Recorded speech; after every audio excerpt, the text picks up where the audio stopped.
Hey everyone, in this video let's talk about how you can fly to Feybreak in Palworld.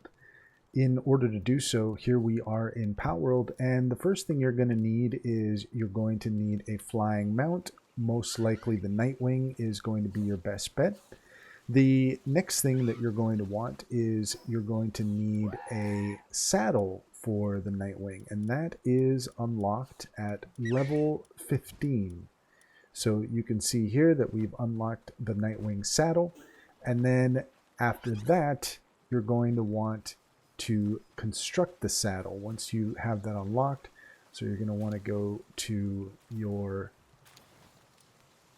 PAL gear workbench, and from here you can find the Nightwing saddle, and you can go ahead and create that. And once you've done that, then the Nightwing is ready to go. Then from there, the next thing we want to do is we're going to be heading to the Beach of Everlasting Summer. Now you can do this, perhaps you can do this from Fisherman's Point as well. But the place that I was able to find it from was the Beach of Everlasting Summer.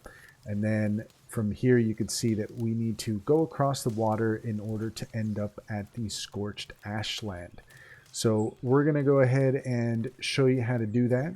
So let's go ahead and I just need to grab my pal and put him back in my pouch there, and we're going to go ahead and go to the Beach of Everlasting Summer.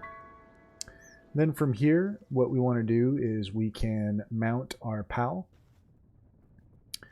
and we're going to go ahead and take our pal out, and we want to ride our pal. And as you can see, I'm not wearing my proper gear for this right now, but that's okay.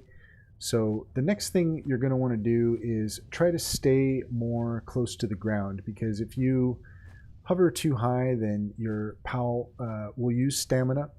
I don't think you're in real danger. I haven't tested it out, but if you go too high, then I think there's a possibility that if you run out of stamina, you might end up falling in the water.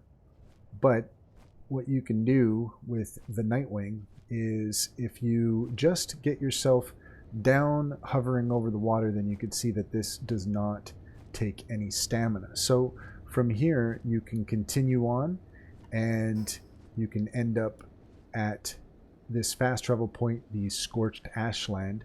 And that's all there is to it. If you found this video helpful, please leave a comment and like and subscribe for more helpful tips.